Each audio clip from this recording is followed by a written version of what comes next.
I'm going to go ahead and get us started. Hello, everyone. Happy Love Data Week. Welcome.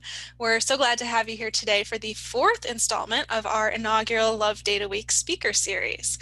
Our theme this year is Spotlight on Open, and we're spotlighting 4 experts who work with open data in various different exciting ways, with some coffee chats, which started Monday and are wrapping up today. And then we're going to be having a moderated panel discussion tomorrow at noon Eastern. I'll put the link to tomorrow's panel in the chat so you can register for that if you haven't already. I'm going to go over a couple housekeeping items really quickly. This session is being recorded and captioning is available. You will be sent a link to the recording once it's been processed and uploaded. That can sometimes take 1 to 2 weeks, so be patient. You will get a link to it. We do ask that you keep your microphones muted throughout the session. You can choose to turn your camera on if you prefer, but do remember the session is being recorded, so keep your cat filters off. We do encourage you to ask questions and raise discussion points in the chat throughout the presentation or at the end. I'll be posing your questions to our speaker after she finishes going through her slides today. This webinar series is hosted by the Research Data Management Working Group of the Network of the National Library of Medicine, which is an outreach and engagement arm of the National Library of Medicine. We provide free training, funding opportunities, and more nationwide. And you can learn more about us at nnlm.gov. As a companion to our series, we've compiled a list of 23 things about open data. These are fun tips, resources, and more that can help you learn more about open data and its uses. You can download the PDF from the course pages for either our coffee talks or the panel discussion. The links for each presentation slides are also available for download from the Coffee Chat class page, which I will also link to in the chat momentarily. So now, without further ado, allow me to introduce today's guest, Lisa Federer. Lisa is the Data Science and Open Science Librarian at the National Library of Medicine. She focuses on developing efforts to support workforce development and enhance capacity in the biomedical research and library communities for data science and open science. Prior to joining NLM, Lisa spent 5 years as the Research Data Informationist at the National Institutes of Health Library, where she developed and ran the library's data services program. Lisa is also the editor of the Medical Library Association Guide to Data Management for Librarians. Lisa, I will hand it over to you. The floor is yours. Thank you so much. Really happy to be here and appreciate the invitation to participate in this Love Data Week. There we go. So my talk today is titled, If You Share It, Will They Come? Exploring how open data are reused. And the research I'm going to talk about here was the subject of my doctoral dissertation. So I'm going to go through it much more quickly than I did when I was actually presenting on my dissertation, but looking forward to sharing some of this research with you. I am the NLM Data Science and Open Science Librarian within the Office of Strategic Initiatives. So a little bit of background to open data at the NIH before I dive into my research talk. So the NIH, as many of you probably know, is the primary biomedical and public health research agency of the United States and is made up of 27 institutes and centers. And we have primarily, our budget goes to extramural research, about 80% of NIH funding, but we also have the world's largest biomedical research institution in the form of our intramural research program with nearly 6,000 scientists, primarily in Bethesda, Maryland at our main campus, although we also have places in Montana and North Carolina and Baltimore and a few other places. My dog sounds like she might be about to bark, so I apologize in advance if that happens. So the National Library of Medicine is one of those 27 institutes and centers of the NIH, and we do lead, conduct, and support research and training in information science, informatics, and data science as it relates to the biomedical sphere. We're the world's largest biomedical library, and in addition to having things that you might expect a library to have, like books and journals, of course, we also have quite a lot of data, primarily in the form of data at the National Centers for Biotechnology Information, or NCBI. We send out over 115 terabytes of data a day to over 5 million users worldwide, and we're also receiving about over 15 terabytes of data per day. In the form of, things that go again into the NCBI repositories. The NLM is also very interested in facilitating open science and scholarship by making digital research objects fair, which is findable, accessible, interoperable, and reusable. And we sometimes add a couple of additional things there: attributable and sustainable. So we should be able to cite data, to be able to attribute where it came from, and it should be sustainable in terms of like storage and how we keep things over the long term. The NIH as a whole has a long-standing policy that the results and accomplishments of the activities that NIH funds should be made available to the research community and the public at large. The NIH is, of course, a taxpayer-funded institution, and so we believe that that data and the results of the research should be available to the public. So data sharing is definitely something that has been a part of the NIH culture for a while. As I'm sure you probably know, the NIH has also recently announced a new policy that will go into effect in January 2023 that will require researchers to submit a data management and sharing plan that will describe how they will manage their data and also how they will make it open and available to the broader public. You may have heard of the Human Genome Project, which was one of the first really large-scale data sharing activities that was housed at the NIH. And out of that, there have been a number of different large activities that involve sharing data, in addition to, as I said, the many NCBI databases that we have at NIH. These are just a few of some of the many data resources that are funded by, run by, or affiliated with the NIH.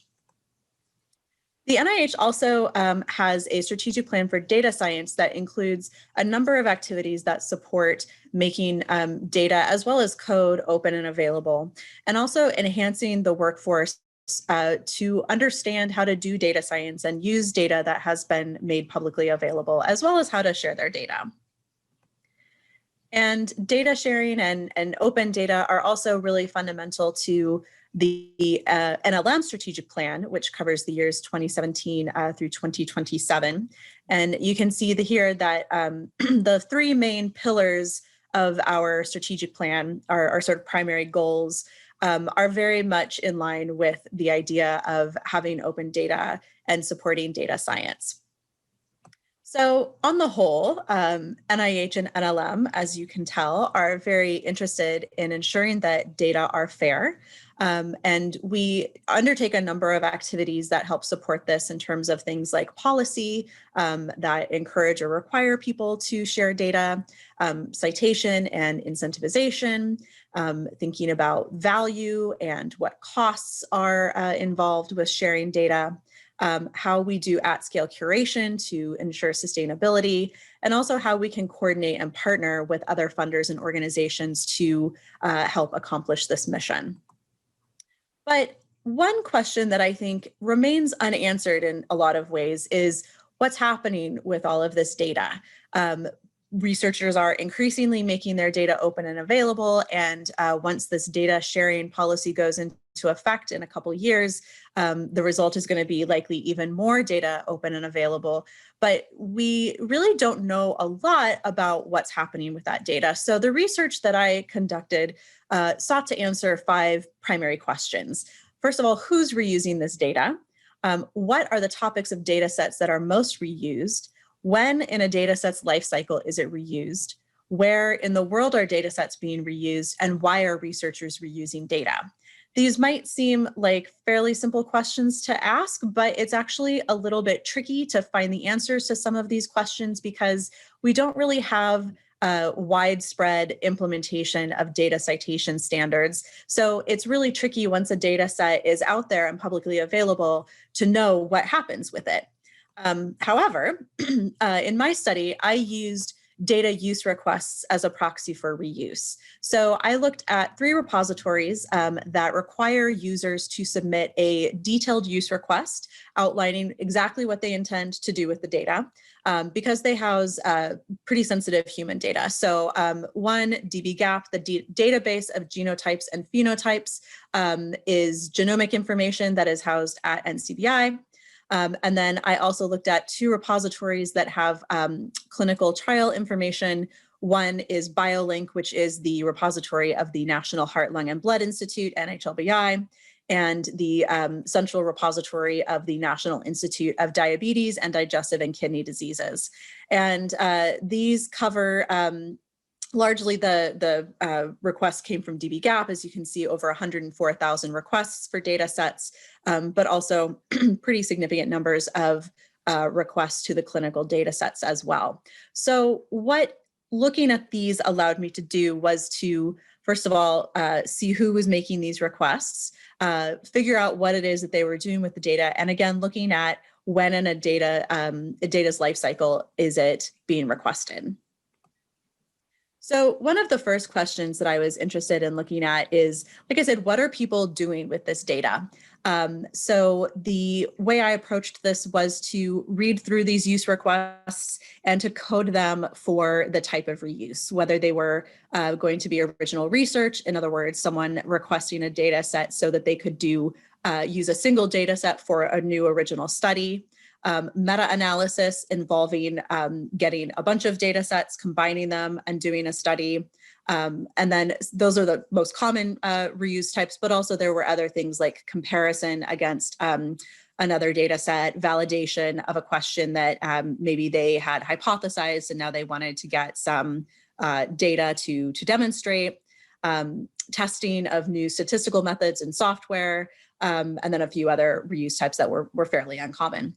So one of the things that I think was interesting in this particular finding was that the genomic data sets that we have in dbGaP are reused in different ways than the clinical data sets that are in NIDDK. As you can see, the majority of the dbGaP requests were for meta-analyses, and the large, over half in the clinical NIDDK requests were for original research. I think there's a couple reasons for this that might sort of explain this pattern. So in genomic research, you often need pretty large sample sizes to achieve adequate statistical power for that type of study. So it kind of makes sense that you would be requesting multiple studies to pool them together to have enough data.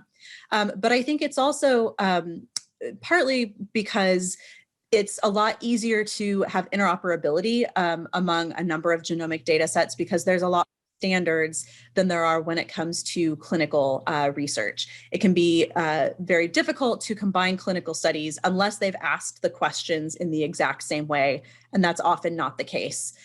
So I think that partly explains some of the differences that we see here in the types of reuse that people are doing with genomic versus clinical data sets.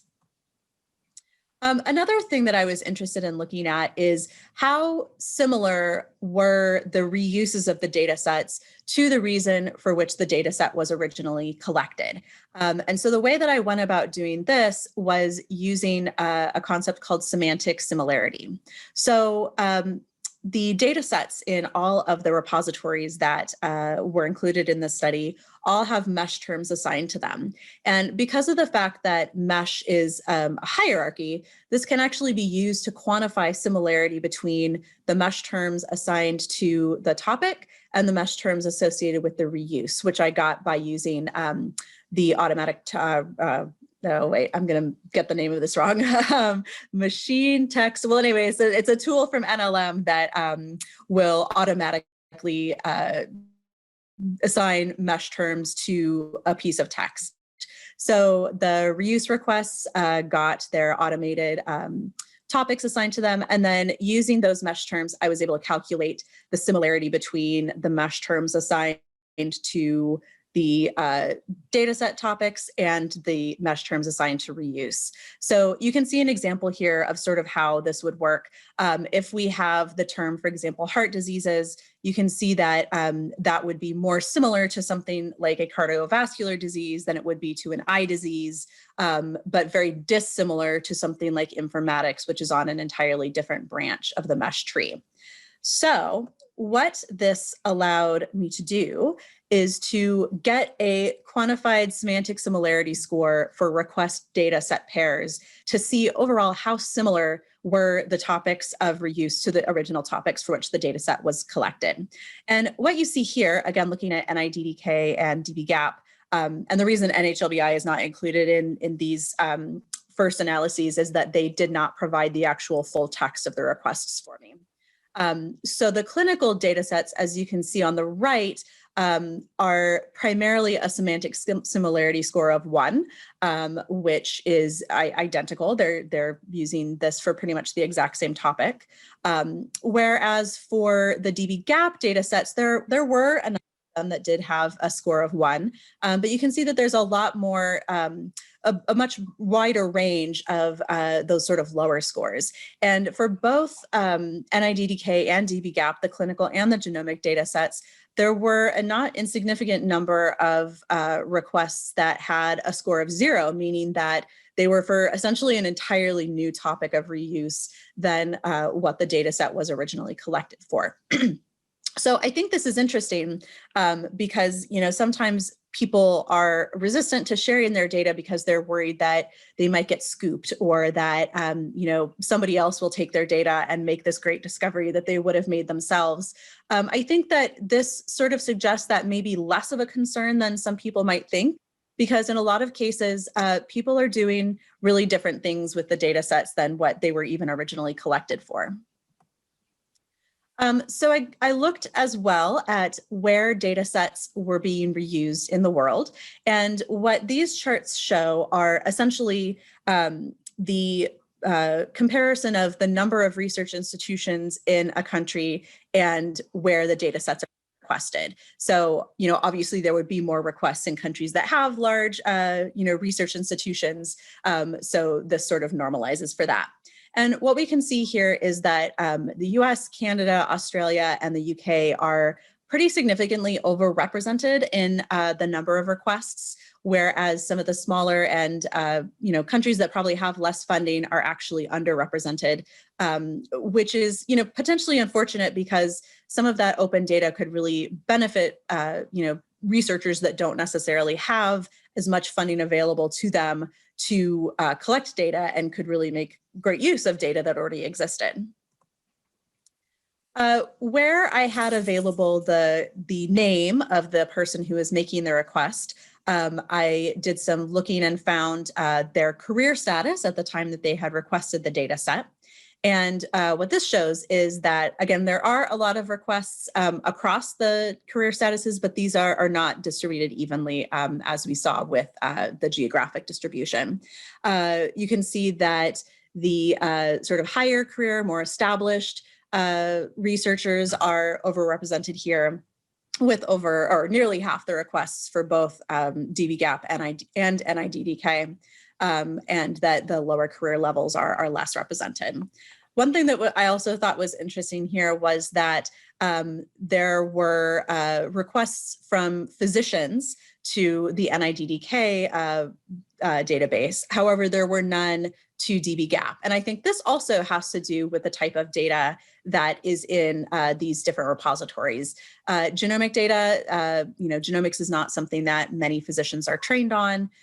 So it makes sense that, they would be more likely to request that clinical data that's probably more similar to the type of work that they're actually doing. One thing that was really interesting to me was looking at requests over time. So one of the things that I wanted to find out was, is there a way to predict data sets that are going to be highly reused based on use requests in the sort of early part of their life? And, oh, yep, there's the dog. So what you see here in the chart on the left is looking at mean requests per year for the different percentile rankings of data sets by request. So what you see is that these really sort of fall out almost exactly perfectly, even from like the very first year. So the things that are, the highest requested were already way more highly requested in the first year, and went on to continue to be really highly requested over time. I also did some regression analysis of this, and even controlling for the age of the data set, about 75% of the variability in how many requests a data set gets over the long term can be predicted by first year requests. So data sets that are popular early on are likely to continue to be highly requested over the course of their life. I was also interested in looking at what topics are the most requested. And what these charts show here is the request to data set ratio scores in dbGaP. So what that means is there are a number of data sets that have this topic, and how many requests do they get compared to the number of data sets that are represented in that repository. So anything below the dotted line would be topics that are less requested than what you would expect based on how many of them there are in the repository, and anything above the line are those things that are more requested than you might expect based on their representation in the repository. And it kind of makes sense that the things that are the most common diseases are more requested, whereas things like congenital disorders, which are somewhat rare, are less requested. And this held true across the various databases as well, in both NHLBI and NIDDK. So what can we take from all of this? What are the implications for making data fair? I think there's a few takeaways. One is that if you share it, yes, they will come. Researchers are reusing data. So it seems that, this is a good exercise that we are doing to make data open and available, because people are benefiting from that. However, we did see that, under-resourced countries are not necessarily making requests in large numbers. So it could be that if we increase documentation, and possibly in non-English languages, that could increase reuse generally, and again, in some of those under-resourced countries. As I said, with looking at the types of reuse, increased interoperability of data does appear to be associated with higher reuse across a broader range of topics.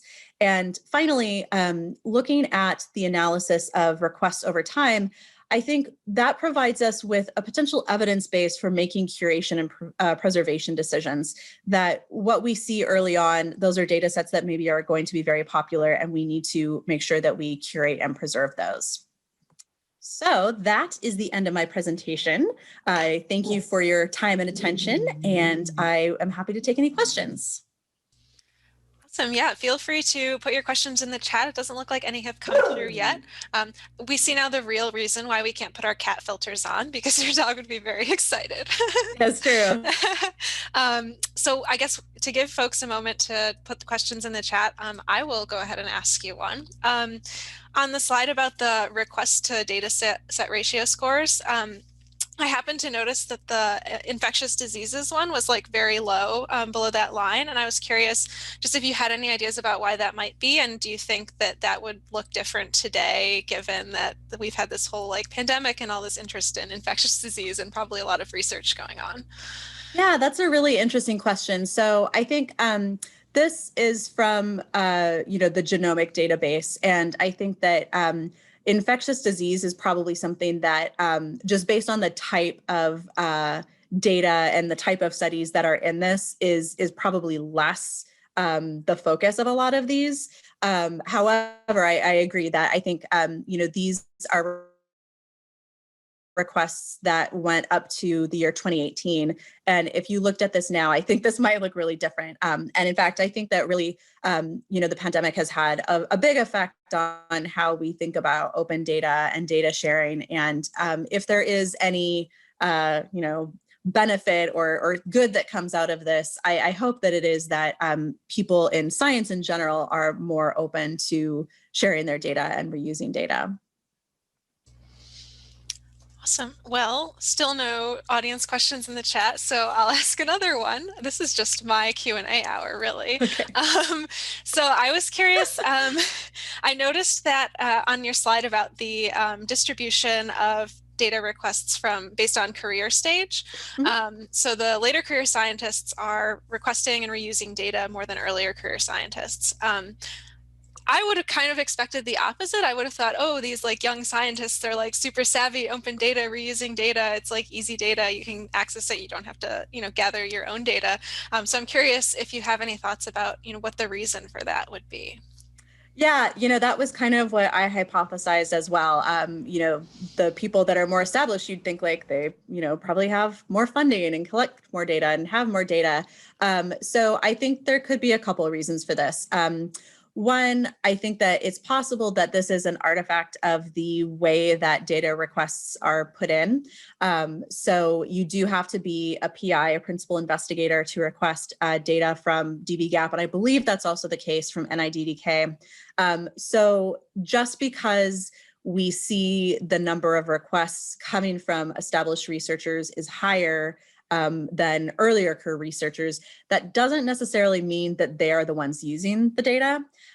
So it's entirely possible that they're requesting this on behalf of, a student or a fellow or something. So I think, that is a finding that, may require a little bit more investigation to explore what some of those patterns mean. And I think a way of doing that would be to actually do some survey research with people that have requested these data sets to really dig into what it is that they're doing with them and who's using them. Yeah, that would be some interesting research for sure. We do have an audience question now. Pam asks, do you know of any preprint repositories that are requiring researchers to submit their research data? That's an interesting question. I am not aware of any. Obviously, there are a number of journals that require that, but I'm not familiar with the policies of any preprint servers. That would be interesting to look at. Well, we have about 3 minutes left, and I don't see other questions right now, but if anyone types any, I will let you know. Do you have anything else that you would want to share with us to add to anything that you talked about today? Gosh, let me think. Not to put you on the spot. So, I mean, I think, like I said, that I hope that, a silver lining to what has, happened over the last year is that scientific communication will change in getting to be more open. And I think that, the findings that came out here in this study, I hope will, sort of encourage people to reuse data. I think there's also, as we move toward more normalized data citations, I think there will be a lot more work that we can do over the next few years to better understand the impact of open data. And I would also say that I think there's a lot that can be done to encourage data sharing from the funder perspective, but also from the perspective of institutions in terms of things like what's considered in tenure and promotion.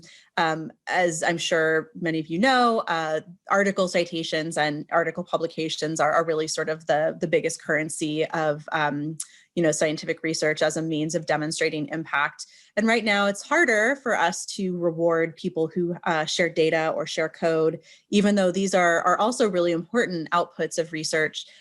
So I think that, again, as the NIH policy comes into effect and people are going to be required to do that, I hope and think that we will move towards ways of encouraging that and rewarding that so that people feel that there's benefit to sharing their data and not just that it's like something that they have to do because they were told to.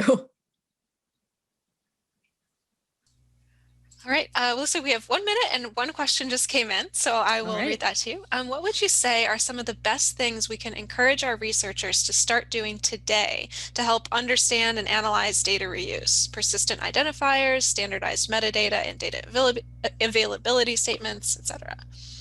Yeah, so definitely I think data citation is a big one. Not all journals currently support the standards that exist for data citation, but I think that is as much a question of like author awareness as it is the journal sort of infrastructure. So getting people aware of, how to cite a data set, I think is important. I did another study that looked at data citation in articles that had reused data sets from dbGaP.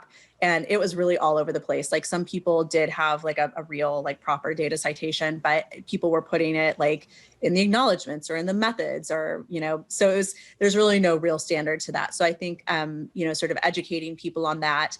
I would say also like not all journals require data availability statements, but I think that is an excellent step towards increasing, awareness of data availability. And, I would say just like making sure that data is in a good repository that is going to be, sustainable over the long term. And, making sure to share the, links to those data sets wherever they are. Thank you so much, Lisa. We're out of time for today, but thank you, of course, for joining us for today's coffee chat and helping us make this event happen. If anyone has more questions, you can bring them to our panel discussion tomorrow, and we hope that we will see you all there. I'm going to go ahead and stop the recording and end the session. Have a wonderful rest of your day, and thanks again for joining us for our Love Data Week coffee chats, everyone. Thank you. Thanks for watching. This video was produced by the network of the National Library of Medicine. Select the circular channel icon to subscribe to our channel, or select a video thumbnail to watch another video from the channel.